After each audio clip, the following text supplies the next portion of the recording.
Olha a questão aí. Diluição é uma operação muito empregada no nosso dia a dia, quando, por exemplo, preparamos um refresco a partir de um suco. Falei isso na teoria. Considere 100 ml de um determinado suco em que a concentração do soluto seja 0,4 mol por litro. O volume de água em mililitros que deverá ser acrescentado para que a concentração do soluto caia para 0,04 mol por litro será de... Você vai observar que a partir desse módulo, as questões têm mais dados. Por quê? Porque você tem sempre o antes e o depois da operação, você tem sempre algumas vezes duas soluções misturadas, 3, 4. Então começa a ter muitos assuntos, muitas informações. Então o que eu quero de você? Eu quero que você tenha calma e que você organize no seu caderno um esqueminha do antes e o depois. Porque o que é diluição? Tem o antes da diluição e tem o depois da diluição. Então olha para cá.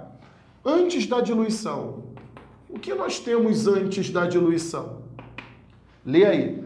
É o suco. Antes é o suco. Ele diz que tem 100 mililitros de um determinado suco. Então, 100 mililitros de um determinado suco, em que a concentração do soluto é igual a 0,4. Você está lendo aí. São informações do suco. O suco é o inicial, é a versão não diluída, é a versão concentrada. Aí ele diz, ele quer saber o volume de água que a gente tem que adicionar, o nome disso é diluição, para que a concentração caia para 0,04 mol por litro, que é o refresco. Então, olha só. Então, o que é o depois? O depois é o refresco. E o que ele quer que tenha depois? Ele quer que depois a solução seja 0,04 mol por litro.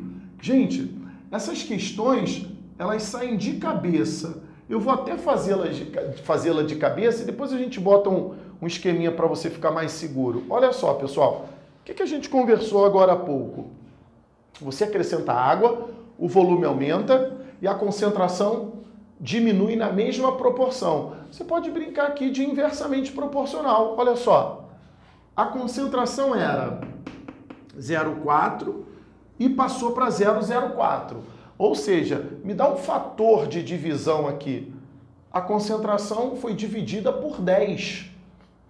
Se a concentração caiu 10 vezes, é porque o volume aumentou 10 vezes.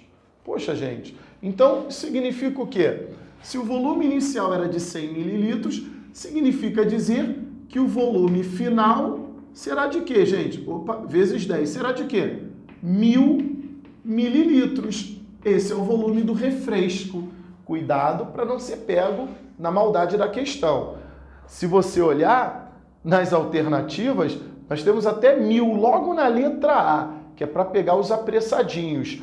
Ele não pediu o volume de refresco produzido. Lê aí. Ele pediu o volume de água que deverá ser acrescentado. Ora, pessoal, se o volume inicial do refresco é de 100 mililitros e o volume final que deverá ter do refresco, aqui é do suco, né? É 1000, significa que o volume de água adicionado é o quê, gente? O volume de água adicionado é a diferença, que dá 900 mililitros. Vê se tem algum item com essa alternativa aí, pessoal. É a letra B. Fácil isso ou não é, gente? Só para você ficar mais seguro se você achar necessário. A gente pode pegar essa brincadeira aqui do inversamente proporcional e criar uma fórmula. Pode, não tem problema nenhum. É a fórmula da diluição. Desde que você saiba o que está acontecendo, eu não sou contra a fórmula. Então fica concentração vezes o volume antes da operação, eu chamo de inicial, é igual a concentração vezes o volume após a operação, eu chamo de final. Se você olhar isso aqui, se você quiser usar e aplicar a fórmula, dá certo. É uma fórmula de inversamente proporcional. A concentração inicial entraria 0,4, o volume inicial entraria 100, a concentração final entraria 0,04. O volume final daria 1000, mesmo jeito, sem dedução pela fórmula. E aí você subtrairia para saber o quanto de água. Beleza? Tranquilo, diluição, pessoal?